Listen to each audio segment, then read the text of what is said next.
السلام عليكم ورحمة الله وبركاته. إن الحمد لله نحمده ونستعينه ونستغفره ونعوذ بالله من شرور أنفسنا ومن سيئات أعمالنا. من يهده الله فلا مضل له ومن يضلل فلا هادي له. أشهد أن لا إله إلا الله وحده لا شريك له وأشهد أن محمدا عبده ورسوله. أما بعد فقد قال الله تعالى في القرآن الحكيم والفرقان المجيد: أعوذ بالله من الشيطان الرجيم. بسم الله الرحمن الرحيم. يا أيها الذين آمنوا اتقوا الله حق تقاته ولا تموتن إلا وأنتم مسلمون. يا أيها الذين آمنوا اتقوا الله وقولوا قولا سديدا يصلح لكم أعمالكم ويغفر لكم ذنوبكم ومن يطع الله ورسوله فقد فاز فوزا عظيما. رب اشرح لي صدري ويسر لي أمري واحلل عقدة من لساني يفقهوا قولي. رب اغفر لي. அளவற்ற அருளாளரும் நிகரில்லா பேரன்படையுமாகிய எல்லாம் வல்ல அல்லாஹ்வின் திருப்பெயரால் ஆரம்பம் செய்கின்றேன். அந்த ஏக இறைவனின் சாந்தியும் சமாதானமும் எப்பெருமானார் நபிகள் நாயகம் ஸல்லல்லாஹு அலைஹி வஸல்லம் அவர்கள் மீதும் அவர்களை பின்பற்றி வாழ்ந்த உத்தம சத்திய சஹாபாக்கள் சஹாபிய பெண்களின் மீதும் குறிப்பாக அல்லாஹ் நம் மீது கடமையாக்கி இருக்கக்கூடிய இந்த ஜும்ஆ என்னும் வணக்கத்தை நிறைவேற்ற வேண்டும் என்ற உயரிய எண்ணத்தோடு ஆர்வத்தோடு இந்த சபையில் ஒன்றுக்குள்ளும் இருக்கும் நம் அனைவர் மீதும் என்றென்றும் நின்று நிலவட்டுமாக என்ற பிரார்த்தனை உரையாற்றும்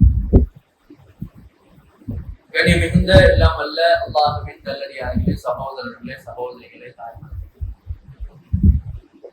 அல்லாஹ் ரப்புல் ஆலமீன் இந்த இஸ்லாமிய மார்க்கத்தை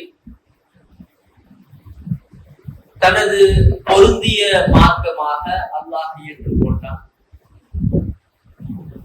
இதை பின்பற்றக்கூடிய எந்த ஒரு முஸ்லிமாக இருந்தாலும் அல்லாஹ்வுடைய தூதர் சொல்வார், ஒரு முஸ்லிம் தன்னை விடவும் தனது குடும்பத்தை விடவும் தனது செல்வத்தை விடவும் இன்னும் தனது உயிரை விடவும் அவருடைய உயிரை விட அல்லாஹ்வுடைய தூதரை நேசிக்காவிட்டால் அவர் முழுமையான இறை நம்பிக்கையாளராக ஆக மாட்டார். ரசூலுல்லாஹ் சொல்லுவார். உமர் ரலியல்லாஹு அன்ஹு வந்து அந்த சபையில் இருக்கும்போது உமர் ரலியல்லாஹு அன்ஹு சொல்லுவார், யா ரசூலுல்லாஹ், எல்லாரை விடவும் நான் உங்களை நேசிக்கிறேன். அல்லாஹ்வின் மீது ஆணையாக என்னுடைய குடும்பத்தை விட, என்னுடைய செல்வத்தை விட, என்னுடைய பிள்ளைகளை விட, எல்லாரை விட உங்களை தான் நேசிக்கிறேன். ஆனா என்னை விட சொல்ல முடியாது அப்படின்னு சொல்லுவாங்க. அப்ப அல்லாஹ்வுடைய தூதர் சொல்லுவாங்க, நீங்க உங்க உயிரை விட என்னை நேசிக்காதவரை முழுமையான இறை நம்பிக்கையாளராக ஆக முடியாது ரசூலுல்லாஹ் சொல்லுவாங்க. அதுக்கு பிறகு உமர் ரலியல்லாஹு அன்ஹு, வல்லாஹி அல்லாஹ்வின் மீது ஆணையா, இனிமே என்னுடைய உயிரை விட நீங்க தான் எனக்கு விருப்பமானவர், என்னுடைய உயிரை நான் விரும்பக்கூடிய அளவிற்கு மேலா நான் உங்களை நேசிக்கிறேன் அப்படின்னு சொல்லிட்டு அல்லாஹ்வுடைய தூதரை நிறுத்தி உமர் ரலியல்லாஹு அன்ஹு பேசுவாங்க. அப்ப எந்த ஒரு முஸ்லிமாக இருந்தாலும் தன்னுடைய உயிரை விட அல்லாஹ்வுடைய தூதரை முஹம்மது நபியை நேசிக்கக்கூடியவனாக இருக்கணும். இப்ப நாமும் பேசும் பொழுது, ஏதோ ஒரு பிரச்சனை வரும் பொழுது அல்லாஹ்வுடைய தூதரை எதிர்த்து அல்லாஹ்வுடைய தூதரை இழிவுபடுத்தும் வகையில் யாராவது ஒருத்தர் ஒரு பேச்சை அமைத்துக் கொண்டாலும், ஒரு செயல்பாடுகளை அமைத்துக் கொண்டாலும், அவர்களுக்கு எதிராக பயங்கரமாக குரல் குடிக்கக்கூடியவர்களா, ஆர்ப்பாட்ட களங்களில் குமியக்கூடியவர்களா இருக்கதான் செய்யும். இப்ப நாம பேசும் பொழுதும் என்ன சொல்றோம், நான் அல்லாஹ்வுடைய தூதரை என்னுடைய உயிரிலும் மேலான தூதர் அப்படின்னு பேசும். உண்மையிலே அல்லாஹ்வுடைய தூதரை நேசிக்கக்கூடியவர் எதையெல்லாம் செய்வார்? அல்லாஹ்வுடைய தூதரை நான் உண்மையிலே நேசிக்கிறேன்னா, சரி, அப்படி நேசிக்கிறேன்னு சொன்னா அந்த நேசிப்பு அல்லாஹ்வுடைய தூதர் மீது இருக்கக்கூடிய அந்த பாசம் என்னுடைய செயல்பாடுல வெளிப்படுதா அப்படின்னு சொல்லி சிந்தித்து பார்க்கணும். அல்லாஹ்வுடைய தூதர் நம் மீது எல்லாம் நம்ம எல்லாருக்கும் ஒரு கடமையை கொடுத்துட்டு போனான். எல்லாருக்கும் கடமை. அல்லாஹ் என்ன பண்ணுவான், அவருடைய மார்க்கத்தை போதிப்பதற்காக, அல்லாஹ்வுடைய இந்த இறை செய்திகளை மக்களிடத்தில் எடுத்து செல்வதற்காக அல்லாஹ் இறை தூதர்களை தேர்வு செய்தார். எல்லா தூதர்களுடைய வேலை என்ன அப்படின்னு சொன்னா, அல்லாஹ்விடத்திலிருந்து வரக்கூடிய அந்த வகை செய்திகளை மக்களிடத்தில் எடுத்து சொல்லுவாங்க. அல்லாஹ் ஒரு கூட்டத்துக்கு, ஒரு சாராருக்கு, ஒரு சமுதாயத்திற்கு அல்லாஹ் ஒரு வேதத்தை கொடுப்பான், அவங்களுக்கு ஒரு சட்டத்திற்கு. இப்படி அல்லாஹ் ஒவ்வொரு சமுதாயத்திற்கும் ஒவ்வொரு வேதங்களையும் ஒவ்வொரு தூதர்களையும் அல்லாஹ் அனுப்பி, இப்ப இறுதி தூதராக முஹம்மது நபி இருக்காங்க. இந்த திருமறை குர்ஆன் மனித குல அனைவருக்கும் நேர்வழி காட்டியா. ஒரு சமுதாயம் கிடையாது, எல்லா மனுஷங்களுக்கும் இந்த குர்ஆன் தான் வேதமாக இருக்கு. இப்ப அல்லாஹ்வுடைய தூதர் மரணித்தும் விட்டாச்சு. இப்ப ரசூலுல்லாஹ்வுடைய மரணத்திற்கு பிறகு அல்லாஹ் தூதரை அனுப்ப போறது கிடையாது. அப்ப அல்லாஹ் அந்த தூது பணியை, அல்லாஹ்வுடைய மார்க்கத்தை எடுத்து கொண்டு போகணும்ல, அந்த பணியை அல்லாஹ் யார் மீது சுமத்தி இருக்கான் அப்படின்னு சொன்னா, ஒவ்வொரு முஸ்லிமின் மீதும் இருக்கிறார். அல்லாஹ்வுடைய தூதர் தனது இறுதி பேருரை ஹஜ்ஜத்துல் விதா சொல்லுவாங்க. ரசூலுல்லாஹ் அவங்க மரணிக்கக்கூடிய அந்த ஆண்டு அல்லாஹ்வுடைய தூதர் வாழ்க்கையில ஒரே ஒரு ஹஜ் தான் செய்வாங்க. அதுதான் முதலும் கடைசியுமான ஹஜ். அதுதான் ஹஜ்ஜத்துல் விதா, விடை பெறும் ஹஜ் அப்படின்னு சொல்லுவாங்க. அந்த இறுதி பேருரையில அல்லாஹ்வுடைய தூதர் சொல்லுவாங்க, பல விஷயங்களை நம்ம சமுதாயத்திற்கு தேவையான பல விஷயங்களை அல்லாஹ்வுடைய தூதர் சொன்னாலும் அதில் முக்கியமான ஒரு விஷயமாக அல்லாஹ்வுடைய தூதர் சொல்லுவாங்க, பல்லிகு அன்னி வலவ் ஆயா. என்கிட்ட இருந்து ஒரு செய்தி உங்களுக்கு கிடைச்சா, ஒரே ஒரு ஹதீஸ் உங்களுக்கு கிடைச்சால், நான் கூறியதாக ஒரு செய்தி கிடைச்சாலும் அதை பிறருக்கு எத்தி வையுங்கள். இங்க வந்தவங்க வராதவங்க கிட்ட போய் சொல்லுங்க, அவங்க உங்களை விட நல்லா புரிஞ்சிக்கக்கூடிய ஆற்றல் உள்ளவங்களாக இருப்பாங்க ரசூலுல்லாஹ் சொன்னாங்க. அப்ப அல்லாஹ்வுடைய தூதர் நம் மீது சுமத்தி கொண்டு போன ஒரு பணி இந்த தாவா பணி. ரசூலுல்லாஹ் நம்மை தாவா செய்ய சொல்லி சொன்னார். அல்லாஹ்வுடைய தூதர் அது ஒரு கட்டளையாக, அது ஒரு கடமையாக நமக்கு ஆக்கி இருக்கார். நாம எத்தனை பேர் இந்த பணியை சரியான முறையில செய்யணும்? நம்ம எல்லோருக்கும் இந்த பொறுப்பு இருக்கு, தாவா செய்யணும். நாம இன்னைக்கு முஸ்லிம்களாக இருக்கோங்க. நாம பிறந்தது வளர்ந்தது ஒரு முஸ்லிமுடைய குடும்பத்தில், ஒரு முஸ்லிமான ஆண் பெண்ணுக்கு மகனாகவோ மகளாகவோ பிறந்ததுனால முஸ்லிம்களாக வாழ்ந்துட்டு இருக்கோம். இந்த இஸ்லாமே தெரியாத பல மாற்று மத சகோதரர்கள் இருக்காங்களா இல்லையா?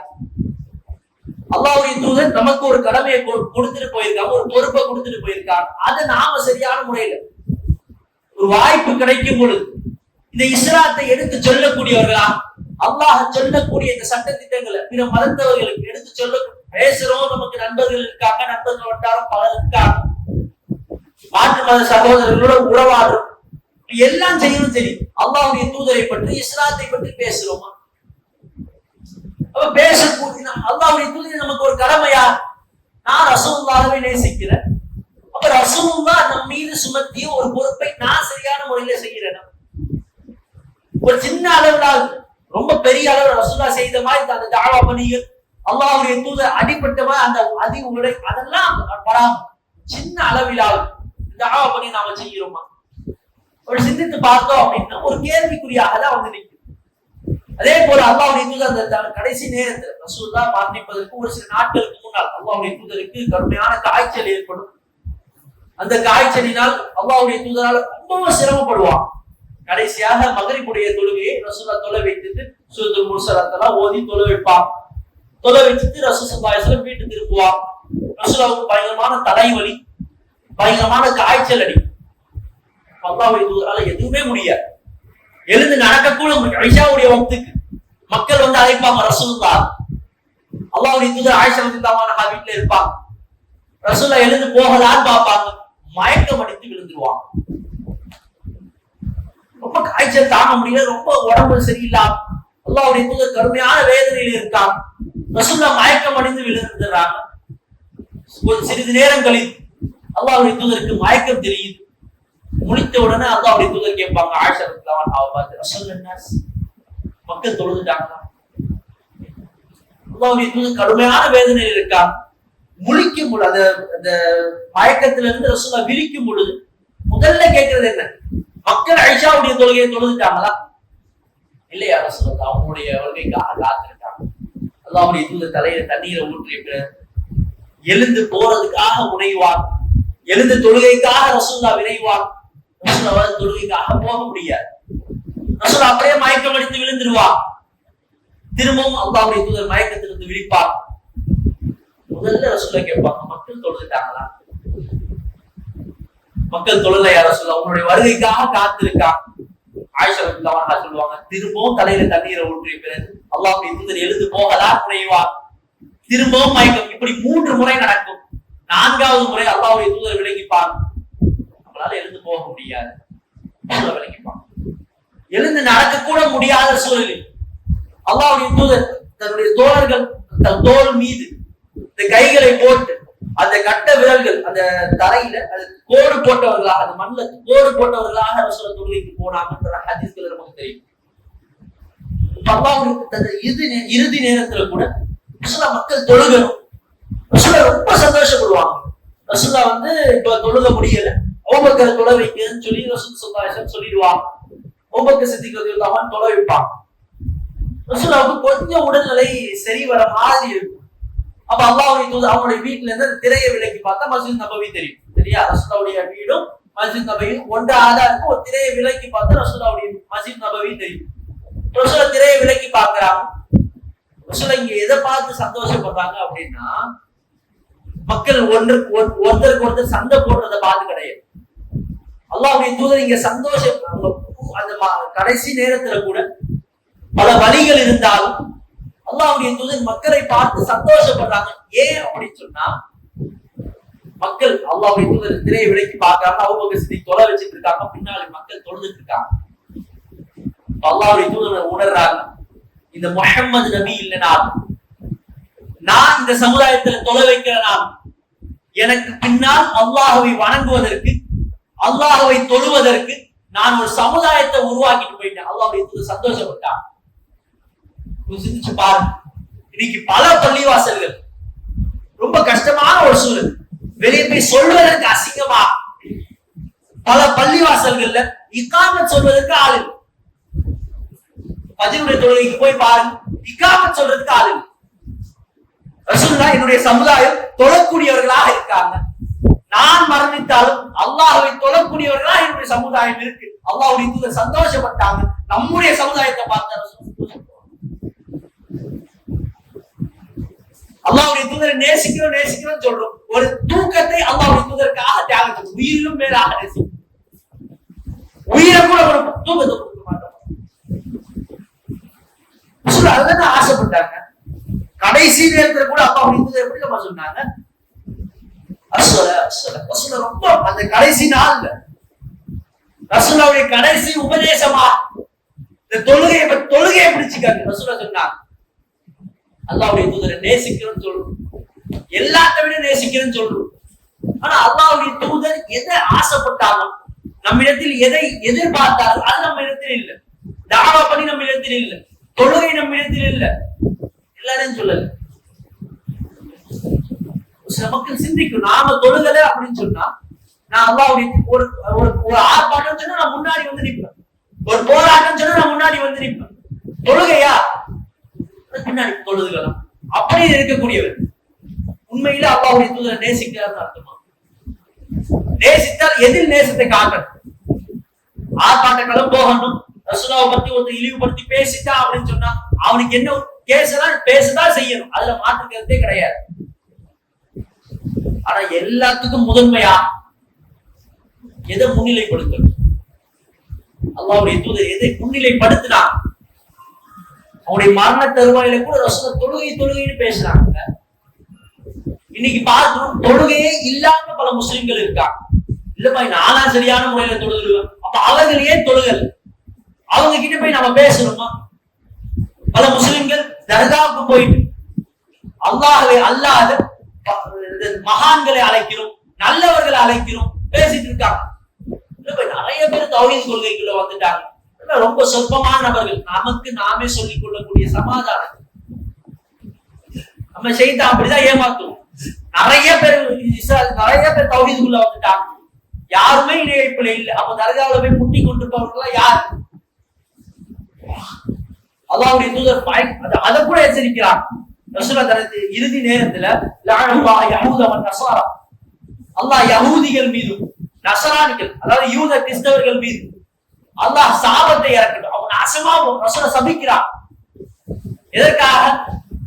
அவர்கள் தன்னுடைய நபிமார்களையும் நல்லவர்களையும் அவர்களுக்காக அந்த அவங்களுடைய கபறுகளை அடக்கஸ்தலத்தை வணக்கஸ்தலமாக மாத்திக்கிட்டாங்க.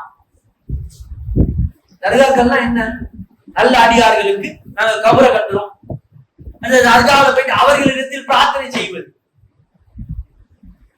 அந்த இடத்துல போய் அவர்களின் பிரார்த்தனை அல்லாஹ்வுடைய தூதர் சொன்னாங்களா இல்லையா? துஆ வல் இபாதா. இந்த துஆ என்பது ஒரு இபாதத், ஒரு வணக்கம். அப்ப அந்த வணக்கம் என்பது அல்லாஹ்விற்கு மட்டும் உரியது. வேற யார்கிட்ட பிரார்த்தனை செஞ்சாலும் சரி அவர் இணை வைத்து விட்டார். அல்லாஹ்வே குர்ஆன்ல சொல்லுவான், அல்லாஹ் எல்லா பாவத்தையும் மன்னிச்சிருவான் தான் நாடியோருக்கு.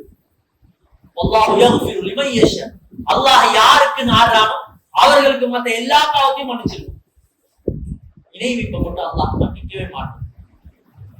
இன்னும் அல்லாஹ் இன்னொரு வசனத்துல சொல்லும் பொழுது அல்லாஹ் பேசுவான், இந்த இணை வைப்பவர்களை பத்தி அல்லாஹ் பேசுவான்.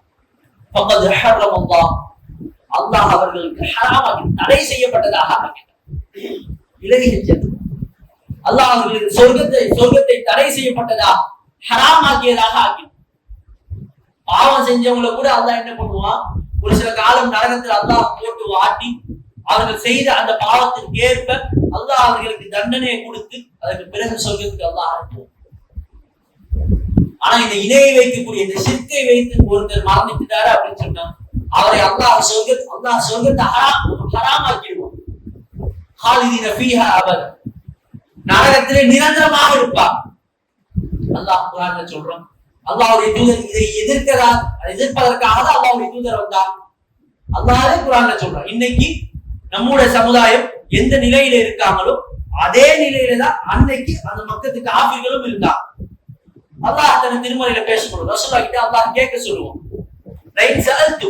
நபியா அவங்க கிட்ட நீங்க கேளுங்க, மன் ஹலகஹு, அவர்களை யார் படைச்சான்னு கேளுங்க.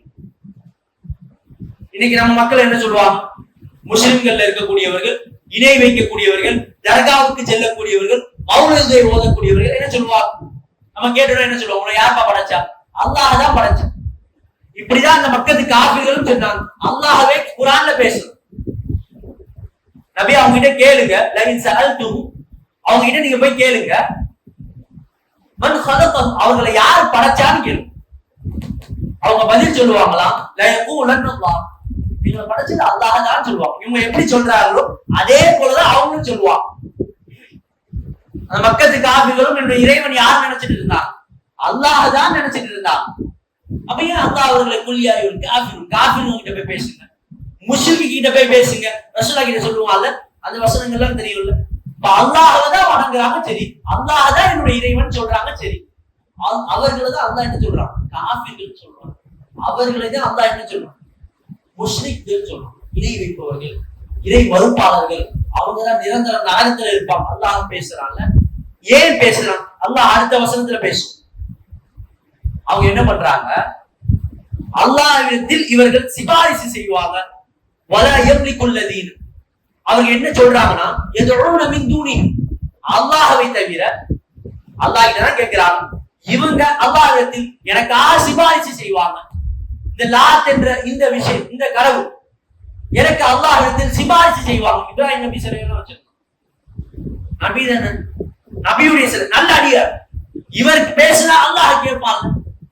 இப்ப யதுஊன மின் தூனி, அவங்க கிட்ட நாங்க கேட்கறதெல்லாம் அல்லாஹ்விடத்தில் அவங்க வாங்கி தருவாங்க அப்படின்றதுக்காக கேட்கிறாங்க அப்படின்னு அல்லாஹ் சொல்லிட்டு அவங்க அல்லாஹ்விடத்தில் யாரை பிரார்த்திக்கிறாங்க, அவங்களால எதையுமே செய்ய முடியாதுன்னு அல்லாஹ் சொல்லுவாங்க. இப்ப இன்னைக்கு நம்முடைய மக்கள் தர்காக்கள்ல போயிட்டு என்ன செய்யறாங்கன்னா, இவங்க நல்லடியார், இவர் ரொம்ப நல்ல முறையில வாழ்ந்தவர், அதனால இவங்க கிட்ட நாங்க கேட்டோம் அப்படின்னா அல்லாஹ் இடத்துக்கு வாங்கி தருவாங்க. இதே விஷயத்துல அவங்க செஞ்சாங்க. அவர்கள் சிலையை வைத்து செய்யறாங்க, நீங்க கபர்களை வச்சு செஞ்சீங்க. முஸ்லிம்களுக்கு அது தெரியுது, சிலையை வச்சு செஞ்சா அது இணை வைப்பு, கபரை வச்சு செஞ்சா அதுவும் இணை வைப்பு தானே.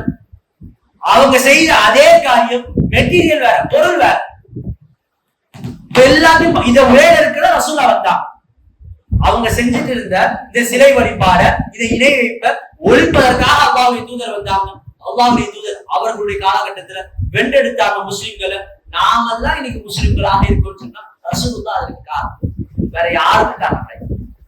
அல்லாஹ்வுடைய தூதரின் மூலம் நம்மை நேர்வழிப்படுத்தியிருக்கு. இப்ப இன்னைக்கு பல முஸ்லிம்கள் சொல்றாங்க, தொழுகிறாங்க, நோன்பு வைக்கிறாங்க, ஹஜ் செய்யறாங்க, நம்மை விட அமல்கள் அதிகமாக செய்யறாங்க, இணை வைப்புல இருக்காங்க. அல்லாஹ்வுடைய தூதர் எதற்காக இந்த உலகத்தில் அனுப்பப்பட்டார்கள், எந்த பணியை நம் மீது சுமத்தி கொண்டு போனாங்களோ அந்த பணியை நாம சரியான முறையில செய்யறோமா? ஒரு காலத்துல செஞ்சுட்டு இருக்கோம், அந்த மர்கஸ்ல போயிட்டு அவர்களுடைய மஸ்ஜித்ல போயிட்டு தொழக்கூடிய அந்த சூழல்ல பல பிரச்சனைகள் வரும். அப்ப தாவா பணியை ரொம்ப வீரியமாக செஞ்சுட்டு இருக்கும். அதனால இன்னைக்கு இருக்கிற மக்கள் தௌஹீதுல இருக்காங்க. இப்ப நமக்குன்னு தனியாக மர்கஸ் வைத்த பிறகு எல்லா தமிழகம் முழுவதும் மர்கஸ்கள் இருக்கு. அப்ப இந்த மாதிரி மர்கஸ்கள் ஏற்பட்ட பிறகு நாம அவர்கள் கிட்ட போய் தாவா செய்யறோமா? எத்தனை பேர் தாவா செஞ்சிருப்போம்? ஒரு மாற்று மதத்தவர்கள் கிட்ட, இல்ல முஸ்லிம்லயே பலர் இணை வைக்கக்கூடிய அந்த சூழல்ல இருக்கக்கூடியவர்கள், மௌலூத் ஓதக்கூடியவர்களிடத்தில், இந்த தர்காவுக்கு போகக்கூடியவர்களிடத்தில், அதை கையில கட்டக்கூடியவர்களிடத்தில் எத்தனை பேர் பேசி ஒரு ஹதீஸை எடுத்து சொல்லி, ஒரு குர்ஆன் வசனத்தை எடுத்து சொல்லி அல்லாஹ்வுடைய தூதர் சொல்றாங்களா இல்லையா, எவர் ஒரு தாயத்தை தொங்க விடுகிறாரோ அவர் அல்லாஹ்வுக்கு இணை வைத்து விட்டார். ஒரு ஹதீஸ் போதும். அஹ்மதுல இருக்கு இந்த ஹதீஸ், நெட்ல போட்டீங்கன்னா வரும், நம்பர்ல ரொம்ப பிரபலமான ஹதீஸ். நீ சும்மா கூகுள்ல போட்டீங்கனாலே அந்த ஹதீஸ் நம்பரோட வரும், எடுத்து காட்டலாம். எடுத்து போய் இல்ல அவங்களுக்கு தெரியாது, இத்தனை வருஷமா தாவா செய்யறாங்க, எதுவுமே தெரியாம தெரிஞ்சுதாம செய்யறாங்க, நமக்கு தெரியுமா? பலர் அறியாமையில இருக்காங்க. நாம் அல்லாஹ்வுடைய தூதரை நேசிக்கிறோம் சொன்னா, அல்லாஹ்வுடைய தூதர் நம்மிடத்தில் எந்த பணியை விட்டு சென்று போனாங்க, தாவா பணி. ரசூலுல்லாஹ் நம்ம மீது சுமத்திய ஒரு கடமை, ஒரு பொறுப்பு, அதை சரியான முறையில செய்யணும். அல்லாஹ்வுடைய தூதர் இந்த தொழுகையை விரும்பினார்கள், மக்கள் தொழணும்னு ஆசைப்பட்டாங்க. இப்ப நான் ரசூலுல்லாஹ் விரும்புறேன்னு சொல்லக்கூடாது, நான் தொழுது காட்டுறேன். நான் அல்லாஹ்வுடைய தூதரை விரும்புறேன் அப்படின்னு சொன்னா என்னுடைய தொழுகையை நான் சீரான முறையில் அமைத்து அதற்கு பேர சொல்லலாம், நான் ரசூலுல்லாஹ்வை நேசிக்கிறேன். அல்லாஹ்வுடைய தூதர் எதை தடை செய்தார்கள் அதை நான் என்னுடைய வாழ்வில் தடை செய்த பிறகு ரசூலுல்லாஹ் செஞ்சாங்க அதனால செய்யறேன், ரசூலுல்லாஹ் தடை செஞ்சாங்க அதனால நான் தவிர்த்துக்கிறேன். அப்படி நாம நம்முடைய வாழ்க்கையை மாற்றிய பிறகு நான் அல்லாஹ்வுடைய தூதரை நேசிக்கிறேன் சொல்ல முடியும். சஹாபாக்கள் தான் அப்படிதான் இருந்தாங்க. சஹாபாக்கள் எந்த அளவுக்கு நேசிச்சாங்கன்னா, அனஸ் ரலியல்லாஹு அன்ஹு, ஸைத் ரலியல்லாஹு அன்ஹு, ஸைத் ரலியல்லாஹு அன்ஹு பத்தி தெரியும். யார் அப்படின்னா ரசூலுல்லாஹ்வுடைய வளர்ப்பு மகனா. எப்படின்னா அல்லாஹ்வுடைய தூதருக்கு இந்த ஹதீஜா ரலியல்லாஹு அன்ஹா ரசூலுல்லாஹ் ஹதீஜா ரலியல்லாஹு அன்ஹாவை மனம் முடிப்பாங்க. அந்த நேரத்துல இந்த ஸைத் ரலியல்லாஹு அன்ஹு அவங்களுடைய அடிமையாக தான் இருப்பாங்க. அப்ப இருக்கும் பொழுது இந்த ஹதீஜா ரலியல்லாஹு அன்ஹா கிட்ட அடிமையாக இருக்கக்கூடியவர் ரசூலுல்லாஹ் வந்து மனம் முடித்த பிறகு ரசூலுல்லாஹ்வுக்கு அவங்க அடிமையாக ஹதீஜா ரலியல்லாஹு அன்ஹா அந்த ஒரு பரிசா அடிமையாக கொடுத்துருவாங்க, ரசூலுல்லாஹ்வுடைய அடிமையாக மாறிடுவாங்க. அதுக்கு பிறகு என்ன ஆகும் அப்படின்னா, ஒரு ரசூலுல்லாஹ் வந்து இவங்களை வளர்ப்பாங்க. எந்த அளவுக்கு அப்படின்னு சொன்னா அவர்களை ரசூலுல்லாஹ்வுடைய பிள்ளைனே பேசுவாங்க, ஸைத் பின் முஹம்மதுனே சொல்லுவாங்க. அதாவது ரசூலுல்லாஹ்வுடைய பிள்ளை அப்படின்னு சொல்லுவாங்க. அதுக்கு பிறகு அல்லாஹ் வந்து அப்படி சொல்லக்கூடாது, அவருடைய தந்தையுடைய பெயரை வைத்து அழைக்கணும் அப்படின்னு சொல்லிடுவோம். அப்ப என்ன அப்படின்னா, இவர்களை தன்னுடைய சொந்த மகன் போல ரசூலுல்லாஹ் வளர்க்கிறாங்க. ஒரு சூழல்ல என்ன ஆகும்னா, அவங்களுடைய அந்த தாயார் இவர்களை பெற்றெடுத்த ஸைதுடைய உண்மையான பெற்றெடுத்த அந்த தாய், அந்த தந்தை இவங்களை தேடி இவங்களை வந்து ஆக்சுவலா தொலைச்சிடுவாங்க. அதுக்கு பிறகு மக்கா வீதியில இவர்களை அடிமையாக வித்துருவாங்க. அப்ப ஹதீஜா ரலியல்லாஹு அன்ஹா விலைக்கு வாங்கிடுவாங்க. அதுக்கு பிறகு ரசூலுல்லாஹி ஸல்லல்லாஹு அலைஹி வஸல்லம் கிட்ட வருவாங்க. அப்ப இவங்களுடைய தாய் தந்தை வந்து இவங்களை கண்டுபிடித்த பிறகு, இவங்களை கண்டறிந்த பிறகு இவங்க கிட்ட வருவாங்க. அல்லாஹ்வுடைய தூதர்கிட்ட சொல்லுவாங்க, இவர் வந்து என்னுடைய மகன், நான் வந்து நீங்க எவ்வளவு பணம் சொன்னாலும் நான் உங்களை விலைக்கு வாங்கிக்கிறேன், என்னுடைய மகனை என்கிட்ட கொடுத்துருங்க அப்படின்னு சொல்லுவாங்க. அப்ப அல்லாஹ்வுடைய தூதர் என்ன பண்ணுவாங்க, ஸைத் அழைப்பாங்க. ஸைத் ரலியல்லாஹு அன்ஹு வருவாங்க. ரசூலுல்லாஹ் கேட்பாங்க, இது வந்து உங்களுடைய தாய் தந்தையா அப்படின்னு கேட்பாங்க. ஆமா யா ரசூலுல்லாஹ். அவங்க வந்து உங்களை அழைக்கிறாங்க, எவ்வளவு பணம் வேணாலும் கொடுக்குறேன்னு ரசூலுல்லாஹ் கிட்ட சொல்லுவாங்க. ரசூலுல்லாஹ் வந்து பணம் எல்லாம் வாணும் அப்படின்னு ஸைத் ரலியல்லாஹு அன்ஹு கிட்ட வந்து கேட்பாங்க. ஆமையா சொல்லு, அவங்க உங்களை அழைக்கிறாங்கன்னு சொல்லிடுவாங்க. அப்ப ஸெய்த் ரலியல்லாஹு அன்ஹு சொல்லுவாங்க, யா ரசூலல்லாஹ் என்னுடைய தாய் தந்தை தான், அது பொய் கிடையாது, என்னுடைய உண்மையிலே இவங்க என்னுடைய உம்மாதான், இவங்க என்னுடைய வாப்பா. ஆனா இவர்களோட நான் போயிட்டேன் அப்படின்னு சொன்னா உங்களுக்கு கீழே என்னால பணி செய்ய முடியாது, உங்களுடைய முகத்தை தினந்தோறும் என்னால பார்க்க முடியாது. இவங்க என்னுடைய தாய் தந்தை தான், ஆனா அவர்களை விட நான் உங்களா நேசிக்கிறேன், நான் உங்க கூட தான் சொன்னாங்க. அப்ப தாய் தந்தையை விட அல்லாஹ்வுடைய தூதரை நேசித்தாங்க. அல்லாஹ்வுடைய அந்த உஹதுடைய போர்க்களத்துல ரசூலுல்லாஹ்வுடைய அந்த ரொம்ப முஸ்லிம்களுக்கு ஒரு பின்னடைவு ஏற்படும் பொழுது, பல முஸ்லிம்கள் என்ன நடக்குதுன்னே தெரியாம விரண்டு ஓடும் பொழுது, அல்லாஹ்வுடைய தூதரை எதிரிகள் சுத்தி வளைக்கும் பொழுது, அல்லாஹ்வுடைய தூதரை நோக்கி அம்புகள் பாய்ச்சப்படும் பொழுது, இந்த அன்சாரி தோழர்கள் எல்லாம் என்ன பண்ணுவாங்களா, அல்லாஹ்வுடைய தூதர் அவர்களை நோக்கி அந்த அம்பு பாயும் பொழுது, பாய்ச்சப்படும் பொழுது, இவங்களுடைய நெஞ்ச முன்னாடி வைத்து, யார சொல்லலாம், என்னுடைய தலைக்கு பின்னால் உங்களுடைய தலையை ஆக்கிக் கொள்ளுங்க, என்னுடைய நெஞ்சுக்கு பின்னால் உங்களுடைய நெஞ்சை ஆக்கிக் கொள்ளுங்க, அந்த தைக்கக்கூடிய அம்பு என்னுடைய நெஞ்சை தைக்கட்டும், நீங்க உயிர் வாழ் அப்படி சொல்லுவாங்க. ரசூலுல்லாஹ்வுக்காக உண்மையிலே கைகளை இழந்தவர்கள், உண்மையிலே உயிர்களை இழந்தவர்கள் அந்த சஹாபாக்கள். நாம நம்முடைய கொஞ்ச நேரங்கள் இந்த தொழுகைக்காக, இந்த தாவா பணிக்காக, ஒரு சின்ன சின்ன அர்ப்பணிப்பை கூட, சஹாபாக்கள் உடல்கள் சிதைக்கப்பட்டு யாருன்னு அறியப்படாத வகையில் அந்த போர்க்களங்கள்ல கிடந்த அந்த உடல்களை நாம பார்த்தோம். அந்த சஹாபாக்கள் பார்ப்பார், தன்னுடைய சகோதரனை பார்ப்பார், அவர்களுடைய உடலும் பின் காலத்தில் அந்த போர்க்களத்தில் இப்படிதான் சிதைக்கப்படும் தெரியும்.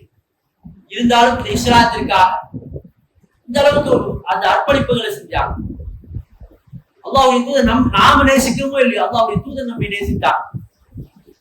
இந்த அளவுக்கு நேசித்தாங்க. ரசூலுல்லாஹ்வுடைய நேசம் இந்த அளவுக்கு இருந்தது. ஒரே ஒரு செய்தியை மட்டும் சொல்லுனா இன்ஷாஅல்லாஹ் அதை நாம விளங்கிக்கலாம். நாமும் அல்லாஹ்வுடைய தூதரை நேசிக்கிறோம் அப்படின்னு சொன்னா அந்த நேசிப்பை சும்மா வாயளவுல சொல்லாம நம்முடைய செயல்பாடுகளை ஆக்கிக் கொள்ள வேண்டும் என்று கேட்டுக்கொண்டவனாக உரை நிறைவு செய்கின்றேன். அஸ்ஸலாமு அலைக்கும் வரஹ்மத்துல்லாஹி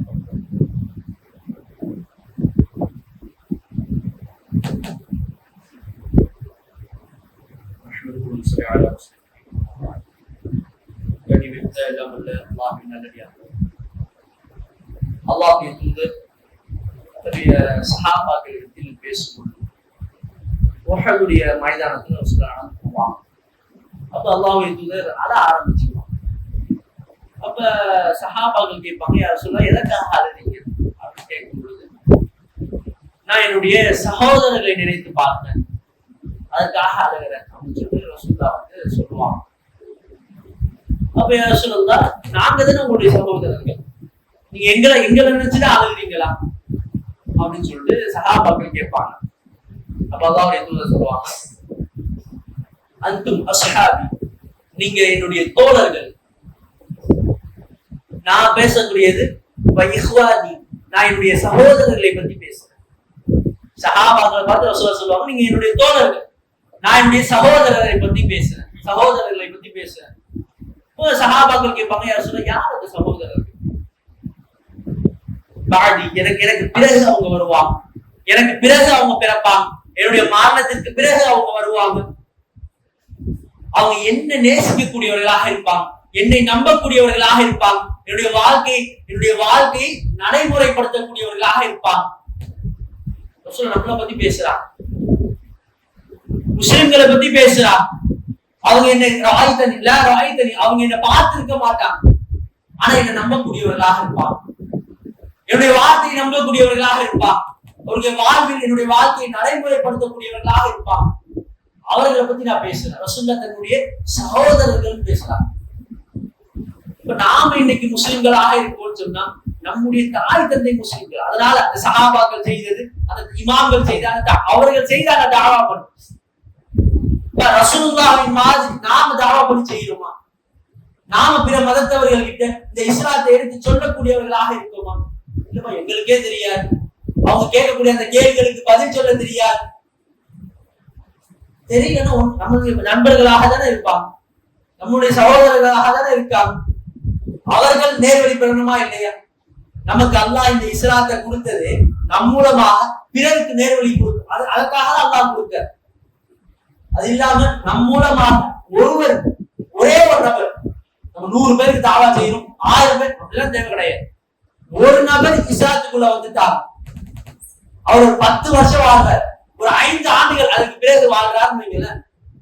ஒருத்தர் இஸ்லாத்துக்குள்ள வந்தாலும் அவர் 5 வருஷம் என்னெல்லாம் அமல் செய்கிறாரோ, என்னெல்லாம் தொகையை தொழுகிறாரோ, எத்தனை நோன்புகள் வைக்கிறார், எவ்வளவு தர்மங்கள் செய்கிறாரோ, அனைத்திலும் நமக்கும் அல்லாஹ் பங்கு கொடுக்கும். அதே போன்ற நன்மை அல்லாஹ் நமக்கும் கொடுக்கும். அதனாலதான் அல்லாஹ்வுடைய தூதர் தாவா ஒரு சாதாரணமான விஷயம் கிடையாது. ஒருத்தர் இஸ்லாத்துக்குள்ள வந்துட்டா, ஒருத்தருக்கு இஸ்லாத்துக்குள்ள வந்தா மட்டும் கிடையாது, இணை வைப்புல இருந்து ஏகத்துவத்துக்கு வந்துட்டான்னு, அதுவும் இஸ்லாத்துக்குள்ள வர மாதிரி தானே. அந்த மக்கத்து காபிர்கள் அப்படித்தானே இருந்தாங்க, இணை வைப்புல இருந்தாங்க. அப்ப அவர்கள் இஸ்லாத்துக்குள்ள வந்துட்டாங்க அப்படின்னு சொன்னா அவர்கள் செய்யக்கூடிய அனைத்து அமல்களுக்கும் அவங்களுக்கு எந்த குறையும் இல்லாம அதே போன்ற நன்மை அல்லாஹ் நமக்கு கொடுக்கும். அப்ப இந்த அமல் ஒரு சாதாரணமான விஷயம் கிடையாது. அப்ப இத கருத்தில் கொண்டுதான் நம்முடைய ஜமாஅத்தின் சார்பாக பல இடங்களில் இனிய மார்க்கம், இஸ்லாம் ஒரு இனிய மார்க்கம் சொல்லி ஒரு நிகழ்ச்சி ஏற்பாடு செய்யும். என்ன, மாற்று மத சகோதரர்களுக்கு ஒரு சில கேள்விகள் இருக்கும். இஸ்லாத்துல ஏன் இப்படி இருக்கு, ஏன் இந்த மாதிரி பல திருமணங்கள் எதற்கு இஸ்லாம் ஆதரிக்குது, பல சந்தேகங்கள் நம்மளுக்கு. அப்ப அதையெல்லாம் நம்ம தீர்த்து வச்சுட்டோம்னு வைங்களேன். இந்த புரோகிராம் நடத்தினா எல்லா முஸ்லிம்களா மாறிடுவாங்களா? அப்படி கிடையாது. அல்லாஹ் எப்ப உள்ளத்தை மாற்றுவான்னு தெரியாது. காலித் பின் வலீத் ஆரம்ப காலத்தில் இஸ்லாத்தை எதிர்க்கக்கூடியவர்களா, ரசூலுல்லாஹை கொலை செய்ய வரக்கூடியவர்களாக, உஹதுடைய போர்க்களத்தில் முன்னே அவர்களாலதான் முஸ்லிம்களுக்கு பெரிய பின்னடைவு என்று சொல்லக்கூடிய அளவில் இஸ்லாத்தை எதிர்க்கக்கூடியவர்களாக இருந்தாங்க. ஆனா அல்லாஹ் அவங்களுடைய உள்ளத்தை மாத்தலையா? பிற்காலத்தில் அல்லாஹ்வுடைய போர் வாழ்களில் ஒரு வாழ்க்கை அல்லாஹ்வுடைய தூதரே சொல்லலையா? அல்லாஹ் யாருடைய உள்ளத்தை வேணாலும் மாத்தும், எதிர்க்கக்கூடியவர்களுடைய உள்ளத்தையே மாத்தும். நம்முடைய சகோதரர்கள் எதிர்க்கக்கூடியவர்களாக கிடையாது, அவங்க விளங்காம அறியாமையில் இருக்காங்க. அப்ப அவர்களுக்கு இருக்கக்கூடிய ஒரு சில சந்தேகங்கள் இந்த புரோகிராம்ல அன்னைக்கே இஸ்லாத்தை ஏற்படணும்னு அவசியம் கிடையாது. இதுவும் அவர்கள் இஸ்லாத்தை ஏற்பதற்கு ஒரு காரணமாக அமைஞ்சிச்சு வைங்களேன். இந்த புரோகிராம் நடந்து ஒரு 5 வருஷம் கழிச்சு அவங்க இஸ்லாத்துக்கு வராங்க, வேற சில காரணங்களும் இருக்கு. இதுவும் ஒரு காரணமாக அமைஞ்சிச்சு அப்படின்னா அதற்காகவும் அல்லாஹ் நன்மையை கொடுக்கும். எந்த அல்லாஹ் கஞ்சன், அல்லாஹ்வுடைய தூதர் சொல்லுவாங்க, அல்லாஹ் கஞ்சன் கிடையாது. இந்த அல்லாஹ் கனி, அல்லாஹ் போதுமானவன், அல்லாஹ் விசாலமானவன், அல்லாஹ் அதிகமாக நன்மை கொடுக்கக்கூடியவன். அப்ப நாம இந்த இனிய நம்மளுடைய கிளை சார்பாகவும் இன்ஷா அல்லாஹ் அடுத்த வாரத்தில் இந்த ஞாயிற்றுக்கிழமை இல்லாம அடுத்த ஞாயிற்றுக்கிழமை ஒரு மண்டபம் பிடிச்சு இந்த மாற்று மத சகோதரர்களுக்காக, அவர்களுக்கு இஸ்லாத்தை சொல்வதற்காக, அவர்களுடைய சந்தேகங்களை தீர்ப்பதற்காக எத்தனை பேர் அழைக்கிறோம்? ஒரு 50 பேர் ஓட்டுறது. அதுல ஒரே ஒரு நபர் நம்ம மூலமாக வந்திருக்கு. அவருக்கு ஏதோ ஒரு சூழல், ஏதோ ஒரு அடிப்படையில இஸ்லாம் புரிஞ்சிருச்சு, அவர் இஸ்லாத்துக்குள்ள வந்துட்டாங்க. நாம இதற்காக செய்யக்கூடிய அந்த முயற்சி அல்லாஹ் அதை வீணடிக்க மாட்டான். அந்த முயற்சிக்காக அல்லாஹ் அதிகமான அமல்களை, நன்மைகளை அல்லாஹ் தருவோம். அல்லாஹ்வுடைய தூதர் செய்த அந்த பணியை நாமும் செய்ய வேண்டும். அல்லாஹ்வுடைய தூதர் நம் மீது சுமத்திய ஒரு பொறுப்பாக இது இருக்கு. ரசூலுல்லாஹை நேசிக்கிறோம் அப்படின்னு சொன்னா இதற்காகவும் கொஞ்சம் உழைப்பு, ஜமாத்துக்காக உழைக்க சொல்லல, அல்லாஹ்வுடைய தூதருடைய மார்க்கத்திற்காக ரசூலுல்லாஹ் கொண்டு வந்த இந்த தாவாவை அதற்காக செய்யும். ஜமாத்துக்காக தவி ஜமாத்து அப்படி கிடையாது. அவர்களுக்கு தாவா செஞ்சு அவர்கள் இஸ்லாத்துக்குள்ள வந்துட்டாங்க அப்படின்னு சொன்னா அதற்கான நன்மைகள் நம்மால் கணக்கிடவே முடியாது. நாளை மறுமை நாள்ல நிற்கும் பொழுது நாம செய்த அந்த அமல்களை விட பன்மடங்காக அல்லாஹ் அமல்களை கொடுப்பான். அப்ப அந்த அமல்களை எதிர்பார்த்தவர்களாக எந்த பேருக்காகவும் இல்லாம, இவர் நிர்வாகி கேட்பாரு எத்தனை பேரா, அதற்காகலாம் இல்லாம அல்லாஹ்விற்காக மட்டும் நாம நமக்கு நெருக்கமான நம்முடைய இந்த மாட்டு மத சகோதரர்கள் இருப்பாங்க, நம்ம கிட்ட பல கேள்விகளை கேட்பாங்க. அந்த கேள்விகளை இங்க கேட்டு அவர்கள் அதுல தெளிவுபட்டுட்டாங்க அப்படின்னு சொன்னா அல்லாஹ் அதிகமான நபர்களுக்கு நேர்வழியை கொடுக்க கூடும். அப்படிப்பட்ட நன்மக்களாக அல்லாஹ் ரப்பல் ஆலமீன் உங்களை மாற்றிட வேண்டும் என்ற பிரார்த்தனையோடு நிறைவு செய்கின்றேன். அஸ்ஸலாமு அலைக்கும்.